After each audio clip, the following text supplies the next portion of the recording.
So I promised I would be back with this tutorial this week, and here I am. This is one of my absolutely favorite things to make for gifts. For any age, any interest, you can make one of these and your recipient will love it. And it's probably something they never thought they wanted until you actually give them one. And what they are, obviously, is pillowcases. And yes, we put fun pillowcases on all of our beds, including mine and my husband's. So you can see here, I found this super cute Friends fabric at Joann's. And I made this one the other day, but I'm gonna make a matching one. So we have a matching set, and that's the one I'm gonna demonstrate for you. And then I have this Groku one, and then I made this one for my husband for Christmas with the droids. So cute. I'll try to, I know people are gonna ask, so I will try to link to all of these fabrics in the description below. They're all from Joann. And they're usually on sale, these licensed prints. So you have probably seen some versions of pillowcase tutorials online. Mine is a little bit different, and that's on purpose. One of the most popular tutorials, some people call it the burrito method, or it can just be called the magic pillowcase. And I do not use that method for two reasons. The first reason is that it usually calls for just 1 yard of fabric. In a lot of tutorials, you'll see boast that you can make this out of 1 yard. And you can, unless your print is directional. That means your print needs to go up and down on your bed and not sideways. Most novelty fabrics, maybe not most, but a lot of them are directional. And even when I used to teach kids sewing classes, and we would make pillowcases and they would bring in their own fabric for that project, and I would try to say, bring a non-directional print, because you need 1 yard, they would inevitably, most of them would bring a directional print. So the 1 yard pillowcase only works if your print is not directional, or if you're okay with it being sideways. Most people aren't. So I recommend getting 1.5 yards of fabric. If you get 1.5 yards, then you can accommodate for a directional print, and you'll have enough left over to make a coffee sleeve. You can see this tutorial and pattern on my channel too. So you'll have a little bit of scraps to play with if you do it this way. The second reason I don't use the burrito method or the magic pillowcase method is because it creates right here where the trim meets the cuff and the pillowcase. Using the magic pillowcase method means in order to hide this seam, you have to do a French seam. And on the very last step, this becomes very thick and bulky, and even my semi-industrial sewing machine has trouble getting over it.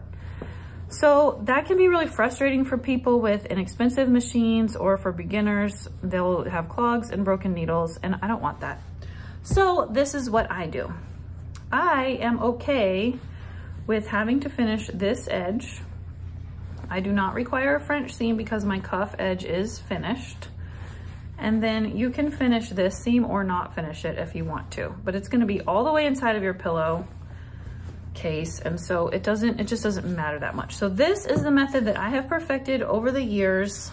Be sure and subscribe to my channel before we get started so that you don't miss future tutorials or tips or sewing inspiration.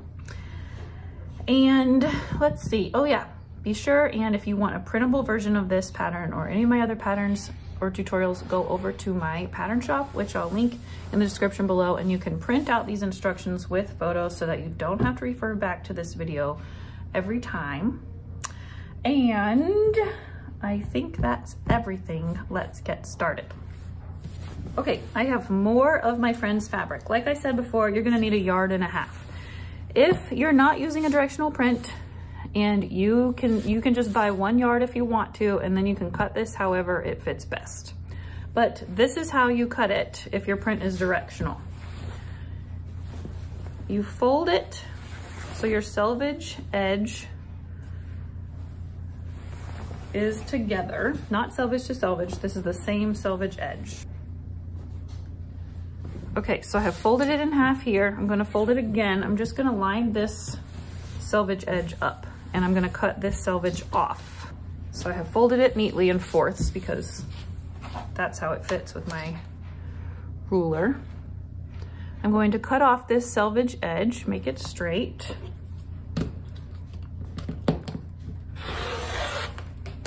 Now I'm going to take this straight edge, make sure it's folded neatly, put it over here on my 0 mark. I try to position the camera so that you can see my entire cutting board. Smooth this out. Okay, I forgot to mention this is the other reason 1 yard doesn't always work, because look how crooked they cut this at the fabric store. So if you ask for a yard and they give you just shy of a yard and then you pre-wash it and it shrinks, then you don't have enough anyway. So that's one more reason why I do not call this a 1 yard project, although it can be. Okay, so my width of my pillowcase is going to be 26 inches. So I have my cut edge here.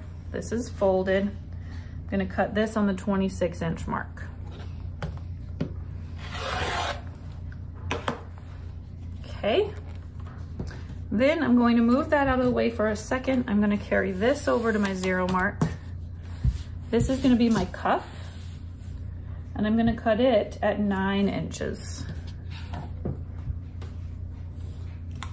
Remember, you can go purchase the pattern, the printable version of this for a few dollars, and then you'll have all these measurements written out for you. Okay, this is your scrap. Okay, set aside your 9-inch piece. Here's my 26-inch piece. Now I'm going to unfold this. Here's my folded edge over here. I'm going to refold it this direction. And this is going to be this is the part that goes around the pillowcase this way. So I want it to be 40.5 inches. But since I have it folded over here, I'm gonna cut it on the 20.25 mark. And that will make it 40.5 when it's unfolded.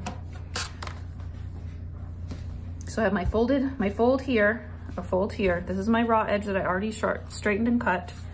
This I'm gonna cut on the 20.25 inch mark. Okay, this is your scrap for your coffee sleeve.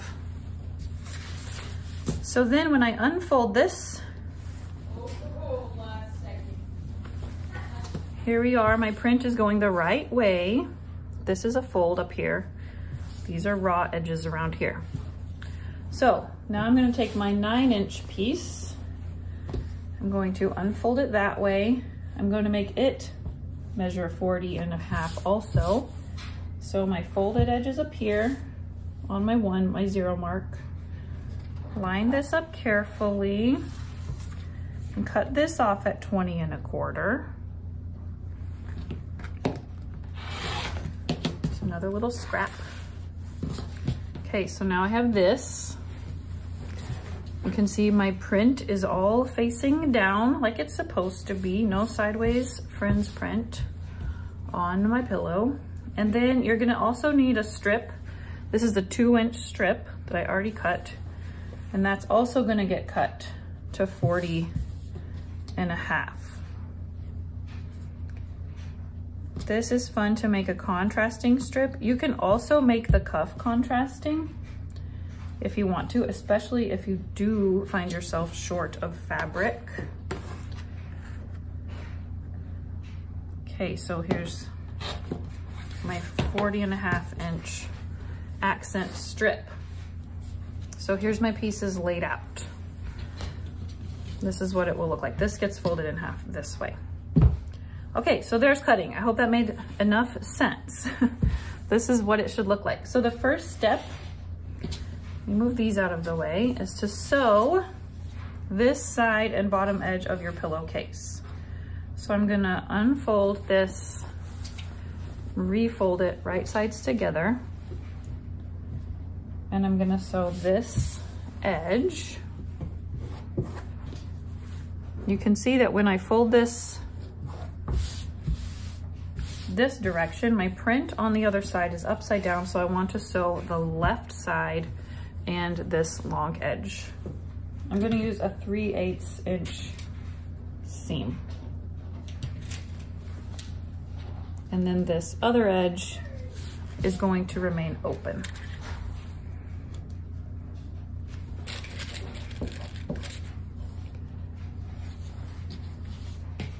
Okay, I'm gonna go ahead and trim my corners. This is the point if you want to finish this seam, either serge it, zigzag stitch it, or pinking shear it. I usually do not finish that seam, and I've never had any problems with excessive raveling since that's the part that's totally inside. No raw edges show when it's on my pillow. Okay, let me gently poke these out with my chopstick. I love this print, it's so fun.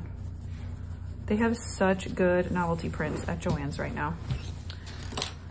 Okay, so I'm gonna go press this really well. Since this is not a seam up here, I'm just going to press it, crease into it there at the top. Okay, that's all pressed. I'm gonna set this aside and work on my cuff. So here's your cuff piece. Need to position it. I'm gonna just lay my pillowcase out and lay my cuff out to make sure I'm placing my trim piece on the right side, because you don't wanna risk this being upside down. Does that make sense? So, like this. We don't wanna risk this print being right side up, this print being upside down. We want them both to go the same direction. So I'm gonna go take my trim piece and I'm gonna iron this in half lengthwise. Okay, now I'm going to go baste this to the left side of this cuff piece. So I'm gonna open this out and pin it on and just stitch it on with a basting stitch.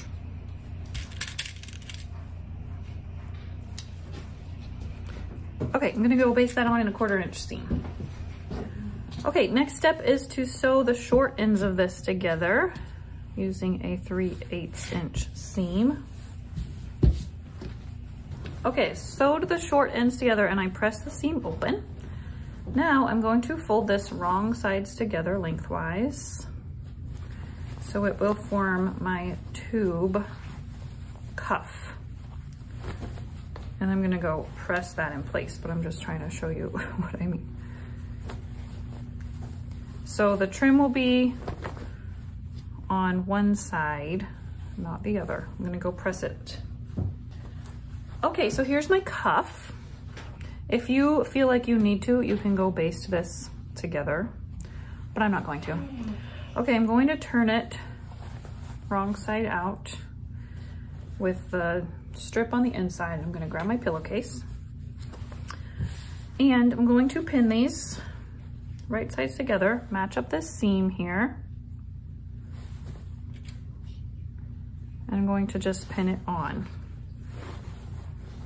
my cuff to my pillowcase so that the strip is sandwiched inside. It should fit perfectly if you carefully sewed your seam allowances the same.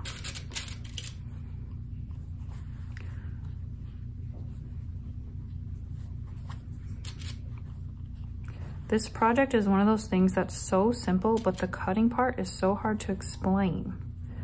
That's why I am thankful for this video medium, because I will write the cutting instructions in my pattern, but a visual representation is so much easier on video. Okay, I'm gonna go sew this in a 1/2 inch seam this time. Okay, we're already almost done. See how simple these are? Okay, so I sewed this seam, and then this one, you're definitely gonna wanna finish. I used a serger on mine, but if you don't have a serger, that's okay. Just sew it with a zigzag stitch to prevent excessive raveling. But I like this method because this is totally encased your cuff, so there's no raw edges showing at all when your pillowcase is on your pillow. So the last step is I pressed this down. You're gonna press the seam toward the pillowcase side, and I'm just gonna go top stitch it right here, and then that's it. Okay, here's my finished Friends pillowcase. Isn't it so cute and funny? Okay, so my print is going the right way, my cuff print's going the right way. I gave it one more press at the end so I can get this creased and then make sure this isn't sticking out weird. But I hope you enjoyed this tutorial. If you need ideas for Christmas gifts, this is a really good one. In fact, this is a pillowcase my daughter's ballet friend made for her one year. I'll tell you what, nobody gets quite into Christmas like ballet dancers at Nutcracker season. So if you're the kind of person who goes and buys matching Christmas PJs for your family or those Christmas towels and soap dispensers at Target, consider making yourselves Christmas pillowcases too. Let's see, my mom has made so many of these over the years. Like I said, I taught my kids how to make them in the kids sewing classes I used to teach, and they would come up with the most fun fabrics. Like we have a Skittles print that's just covered in Skittles packages. Some of them would bring Aloha prints. I lived in Hawaii at the time. But mostly I have just made my husband countless Star Wars pillowcases. I've made him Harry Potter ones. So these are just really fun gifts for absolutely anyone with any interest that you can find fabric for. So be sure and subscribe so you don't miss the next things. If you have ideas for more videos, if you are wondering how to make something and would like me to consider making a video on it, please let me know, because I would love to hear what you would like to make. And I will see you soon. Bye.